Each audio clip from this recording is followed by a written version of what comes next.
to the You and Your Business studio. Hiya, Patrick. Hello, Alec. Greetings from Frankfurt am Main. Lovely to speak with you. Now that I've got over all of those words now at the beginning, I'm doing okay. I'll tell you, it's a bit of a tongue twister. Based in Frankfurt, fascinating. We're going to get to that in a minute, but I'm dying to hear your last year in school and what happened. Tell us, are you that academic, or are you the person who is going to bum off around Europe and do nothing? I'm more of an academic. My last year in school in Art School Risha Marino, 1977. I became a Grover in that year, the Grove Social Club. So I wasn't just an academic. I was into hard rock and heavy metal and had long hair. But no, I did plan to go to UCD to study history, geography and politics. And that's what I ended up doing, getting my BA there in history and geography in 1980. And then I graduated with a PhD in economic geography in 1983. Well, let me just drag you back for a minute. Interesting Art School Risha. Both my sons went there, and I'm also a product of the Grove, so we have a lot more in common. But picking history, geography, and politics as your topics, I suppose no better trio of subjects for an Irishman. What was your inspiration? Very good for an Irishman, and in Ireland we're certainly surrounded by history and archaeology, amazing landscapes and geology. So I suppose I was always out and about and looking at things, photographing things, watching things, listening to what was going on. So it was just something that ticked all of my boxes at that time. Obviously, sort of the academic type and going to UCD, a great experience, I'm sure. But then a PhD in economic geography. Now, that's not a sort of topic you hear being discussed very often, but maybe under a different guise. Yeah. No, but totally relevant. My subject was industrial geography, and I was very interested in linkages in the distribution and the diffusion of ideas and trends and industrial development. And that was a very important subject in Ireland in the early 80s, and still a very important subject today. Inbound investment. How do companies choose countries for their industrial locations, for their manufacturing plants? There's great international competition. So I was very interested in the factors that contribute to that, and in how ideas and trends are diffused throughout the economy and throughout the world over time and space. So it sounds very academic, but it's very real, and I'm still able to use it today in my day job and in my tourism consultancy, which is actually very good. No, fantastic. Well, Yeah. I mean, it's just one of those skills that a lot of people don't tend to think of, but obviously would have had great importance and impact in Ireland, particularly in the 80s.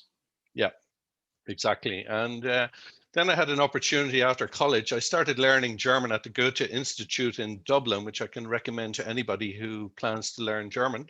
And that got me involved with groups of incoming German, not so much tourists at the time, but academic groups, people coming over on visits, giving lectures, bringing their students. And I was asked to show them around because I was one of the few people who actually spoke German at the time. Right. So that introduced me to new contacts in a totally new world, which eventually opened up an opportunity to come and live in a medieval castle on the Rhine in 1988.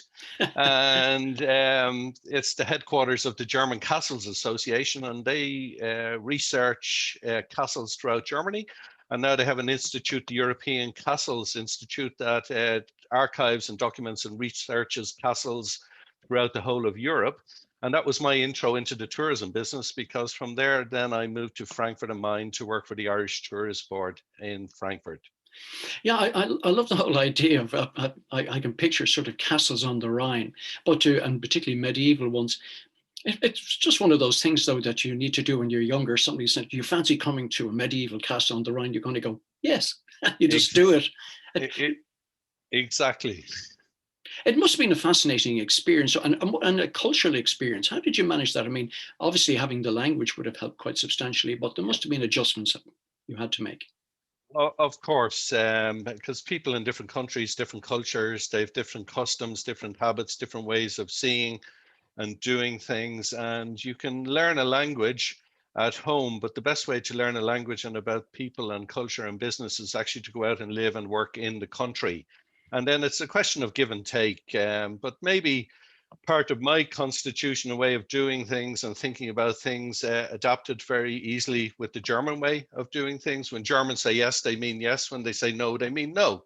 There's no in between. So Right. it's just a very sound basis for business because you know where you stand, and it's a good way of establishing trust. For some people, that may be too direct, the approach, and sometimes it may seem rather abrupt, and Right. therefore another country or another culture may be more suitable to them. But I adapted well to Germany, and I enjoyed working here. And I had an opportunity then to move on from the castle to an opening in Frankfurt am Main, where I had the great honor of representing Ireland for over 8 years. I'm building up the market for conference All incentive and right. group travel to Ireland from the German market.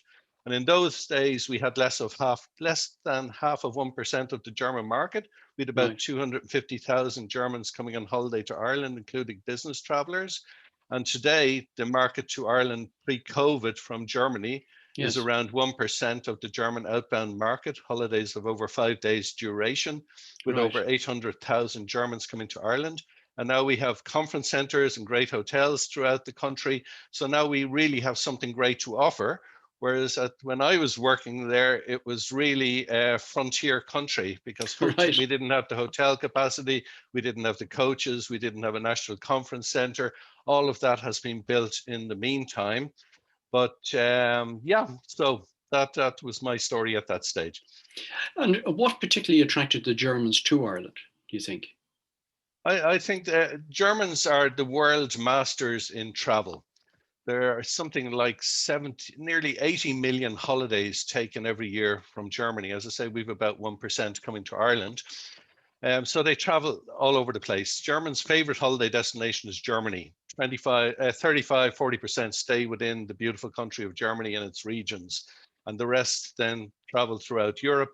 And then about 20% travel all over the globe. So the Germans who come to Ireland tend to be interested in culture, tend to Right. be interested in literature, tend to be interested in outdoor activities, walking, cycling, angling, sailing, and tend to be interested in music and getting out and about and meeting people. They tend to be more individual than group, even though we have grown the group travel market, the culture travel market, and study tour market to Ireland over the years as well. They tend to be more elderly guests over 60 years of age traveling in coach groups. So it's a varied market, but they like their experience.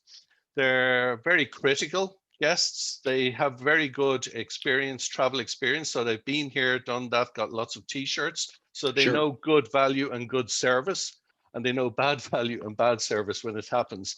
So they will be very honest in giving back a positive critique. And when they do, people should listen because they usually mean it, as I say. When they say yes, they mean yes. When they say no, they mean no. So they're discerning tourisms. Exactly, exactly. Fantastic. Okay, well, fantastic how you got involved in that. I believe you also headed off to Australia for a short period of time. That's right. In the late 90s, I had an opportunity to work for a year for the beautiful Australian state of Queensland, All right. promoting that at trade fairs and exhibitions and at conferences in mainland Europe. So before they closed the office in Munich, I had an opportunity to live in Munich for 1 year. I didn't see much of Munich because I was traveling most Right. of the time. But that was a great experience, and I still have very good contacts there to this very day. So a good eye opener as well, and also interesting to experience the Irish Australian culture in Australia as well. When I was there, it was amazing when people heard I was from Dublin saying, "Oh yes, my great great great great grandfather came from there," you know, as if it was yesterday. It was really wonderful. Something similar to what people experience in New York or Boston as well. Yeah, no, no, it's great. I love Australia. I've had the pleasure of being there once or twice. So yeah, an Yeah. interesting part of the world. But your horizons were still opening up in terms of your own business and Yeah. what you would like to do. And when I finished that, a lot of my colleagues in Ireland had asked me, would I continue to assist them in Germany? So that gave me the impetus in 1998 to set up my own company, Tourism Marketing and PR, based in Frankfurt. But because I'm active in many trade associations like SITE, the Society for Incentive and travel executives. I knew lots of people from all over the world, and many of them asked me would I assist them with projects in Germany as well. So that was how I built up my own business. Then in the meantime, there were bank crises or Gulf wars. So a lot of Yes. the inbound business to Germany or outbound business wasn't happening. So then I decided also to assist companies in Germany, associations in Germany, and that work was involving mainly their relations with UK colleagues or colleagues in the United States of America. So again, I was an Irishman, I'm an Irishman in Frankfurt am Main, opening doors to opportunities for companies who want to do business in Germany, in the German market.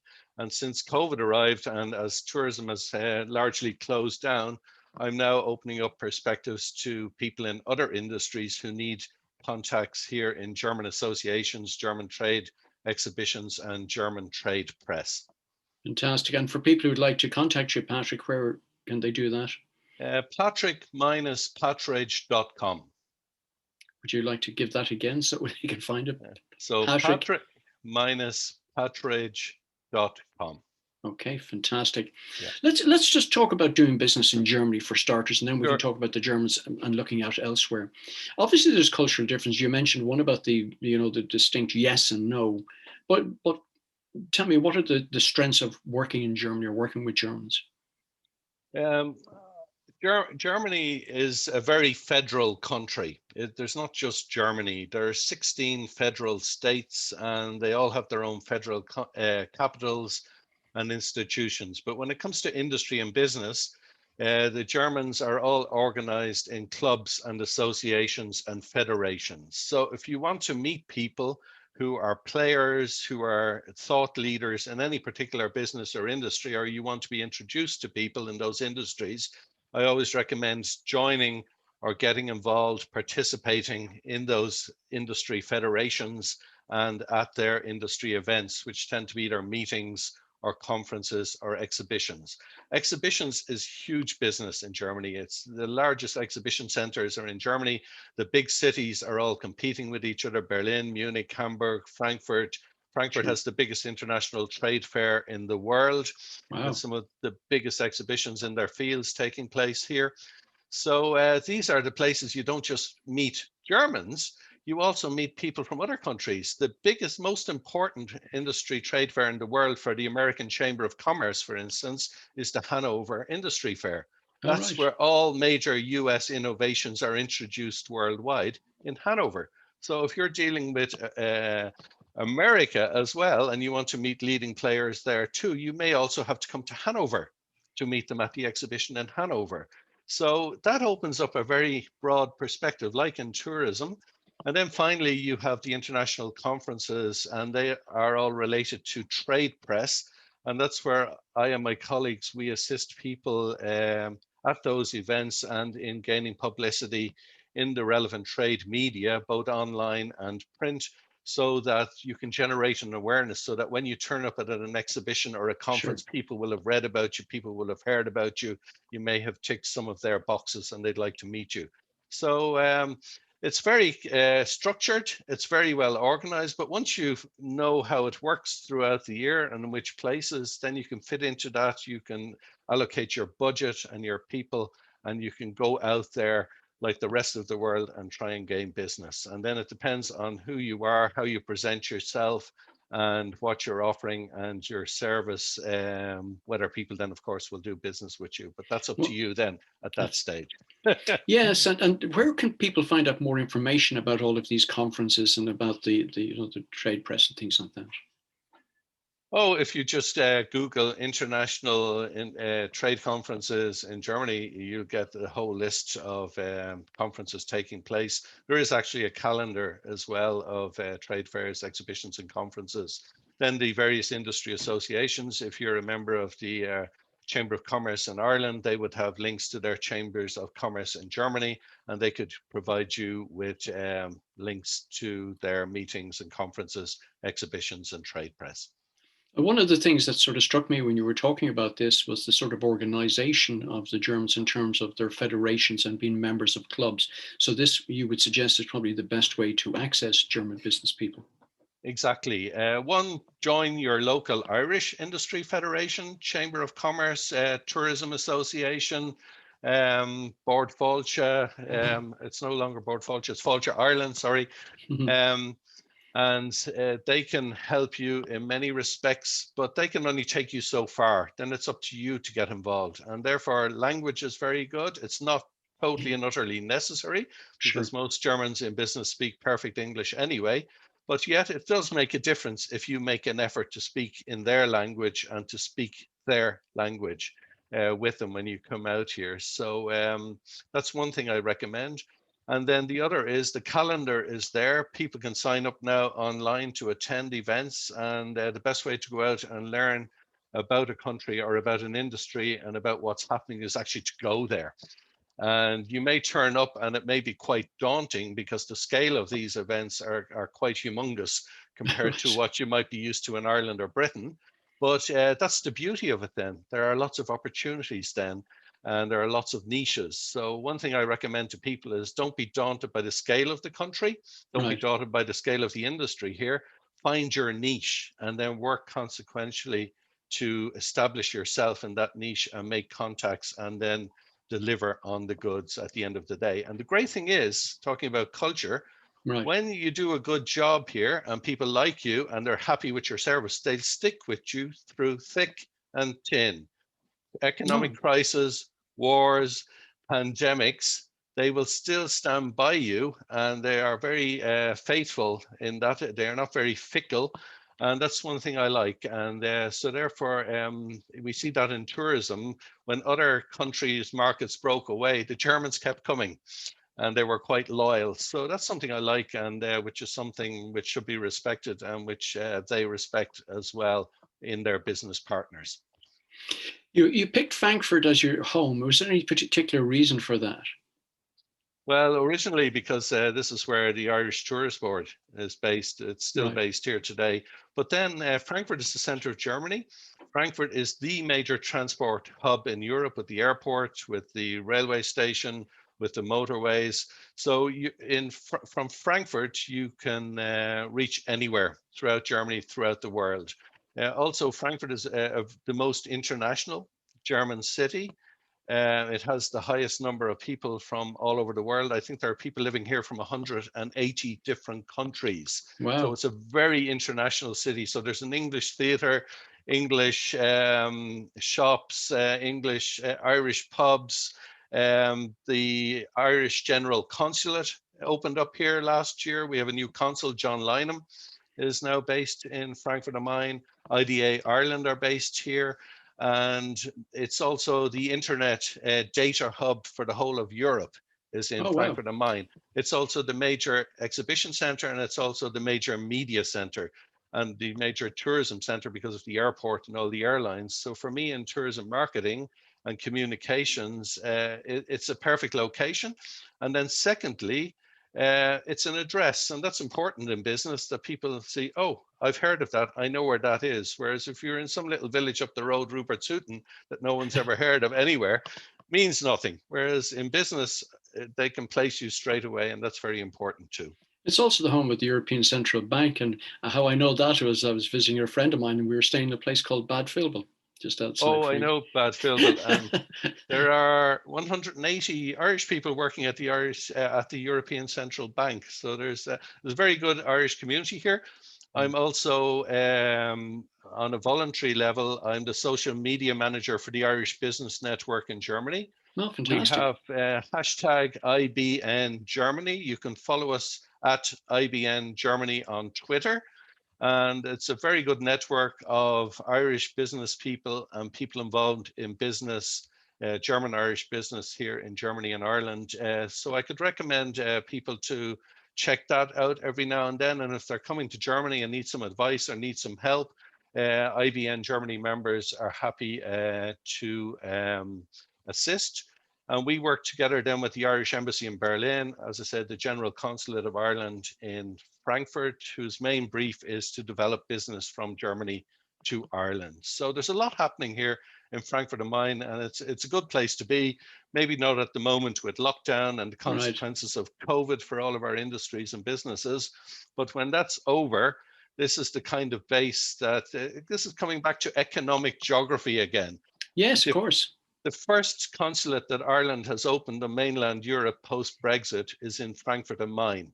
So All they right. thought about location factors, they thought about economic linkages, they thought about distribution and diffusion issues of trends, ideas, people, and they chose Frankfurt as their location. So classic economic geography being utilized by the Department of Foreign Affairs in Dublin. I'm glad to see we're doing some things right here. And Yeah. but it sort of it tells the story of what we talked about at the beginning, where you start off and talking about economic geography, and I was wondering how it fitted within your life, and it's come full circle around to where you are today. Exactly, yeah. And but anyway, as I say, COVID has locked us all down. So the one thing I did to amuse myself over the past year was I published 6 books or booklets on Amazon, which is a great tool, Kindle Direct Publications. So if people are interested in Germany and my thoughts about Germany and living in Germany and Ireland and all of these things, they could look up Patridge, Patridge, on Amazon. And I've just published a book about my impressions of the Berlin Wall before, during, and after, which I experienced at the Oh, that's time. right, Jim. Yeah. And then I have a little guide about German cuisine, wines, and beers. So people are planning to come to Germany and they'd like to know a little bit about the food and the wine and the festivals and the beers. That's another little one. And then I have various pieces with prose and poetry, a lot of Irish subjects, history, mythology, culture, literature that may be of interest as well. So that's how I've spent my lockdown time that you were asking about earlier on.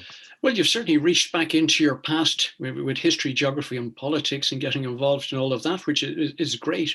And talk about the Irish in Germany a bit more. And obviously, we're moving more and more these days, I suppose, not with COVID, of course, but um, are we seeing more and more Irish people visiting Germany and doing business in Germany? Definitely seeing more Irish people doing business in Germany because Brexit, I suppose, in Germany there's a word called a Schub, to give something a push. Sometimes people need a push. Right. Ireland being an island in the Anglo language world, it's very comfortable. You've got US foreign direct investment, US companies. These people have a cultural affinity. UK has a cultural affinity. You're in a comfortable language zone. But now Brexit has forced many who were in this comfort zone prior to Brexit and COVID to think about, oh, actually the biggest market in the world, one of the biggest, the 4th biggest market in the whole world, and one of the biggest industrial nations in the world is just an hour and a half, 2-hour flight away. Yes. And we should be actually maybe doing more business here. And so a lot of people had been doing it beforehand. The various Irish bodies, as I say, IDA, Enterprise Ireland, Fáilte Ireland, all of these people are aware of all of this. But many medium-sized and small businesses probably never saw this as an opportunity. But giving online marketing, online sales, online business, and all the possibilities that we now have at our disposal, there are huge opportunities out there. And these people in Germany are not just thinking German, as I explained with federations and exhibitions, they're thinking global because that's how their country works. They're not Right. just working on a domestic market here, which is very large. They have to think on a global level in terms of their investment, sales, and business partners. And I'll give you a very good example. Yes, of course. Yeah. The biggest IT hub in Europe, one of the biggest in the world, is here in Frankfurt am Main. And the people building these hubs in Frankfurt are actually Irish people. There are All right. 25 Irish IT engineers and construction engineers who've been here for a couple of years already and expanding with their specialist know-how of data centers are actually key to the construction of this major German IT hub in Frankfurt am Main.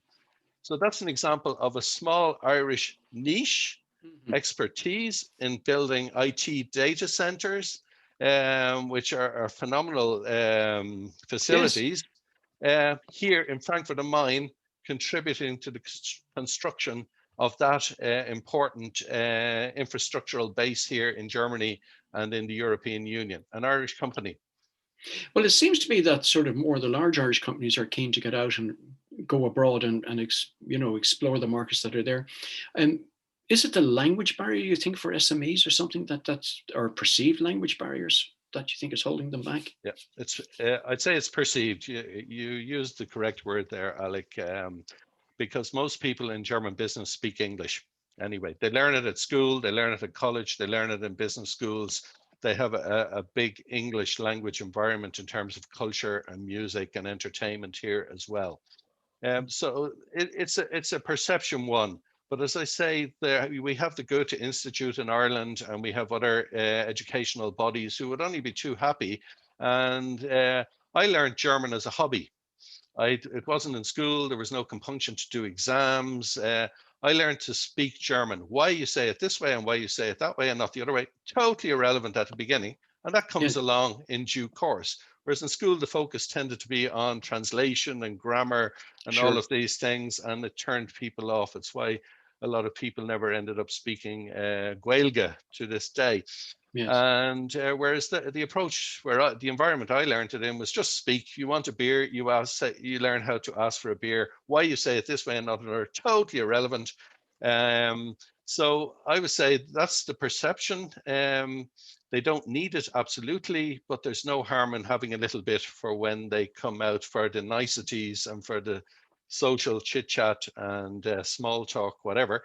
And into that environment, they will become personally enthused and will go and learn it for themselves. And there are so many opportunities today compared to when I was learning many years ago. Yes, and guess what? If you really want a beer, you learn it in any language that you need Yeah. to. And then last but not least, just to say thank you to you too, Alec, because one thing that I have enjoyed in these lockdown times is the virtual business owners network, Oh, thank you very much. which you established and which is very much an Irish base, but we do have some German based guests of Irish descent there as well. So that's something I can recommend to people getting involved rather than sitting at home worrying about what's going to happen today and tomorrow. Get out there and talk to other people and meet other people and be inspired by other people. So VBON, hashtag VBON. Right. Well, thank you very much for that. And what next in the sort of minute we've left? What next for Patrick in Frankfurt as we go into the Yeah. second year of COVID and hopefully out of it? Okay. Well, I suppose what I've learned from COVID is the skills and the networks and the colleagues I have here, the experts in IT, in design, in marketing, in communications, who I work with on a regular basis to assist clients. I'm moving a little bit out of the tourism field because it'll be another 2 years at least before tourism gets back to a pre-COVID footing. And we're offering these services to other people in other industries who would like to establish a foothold and make contacts in Germany. That's the first. And then second, I'm going back into the academic world. In All right. March, there's a big university here near Bad Vilbel in Friedberg. It's the Technische Hochschule Mittelhessen. It's a university that trains engineers and people in structural trades. And I'm going to teach communications and presentation skills. So I'm moving a little back into the academic field, which is actually very good because it opens up possibilities in marketing and lots of other areas as well. So at least I'll be able to give back some of the knowledge, some of the experience that I have gained in my own little world here over the years to young students there at that university in March and moving forward from there.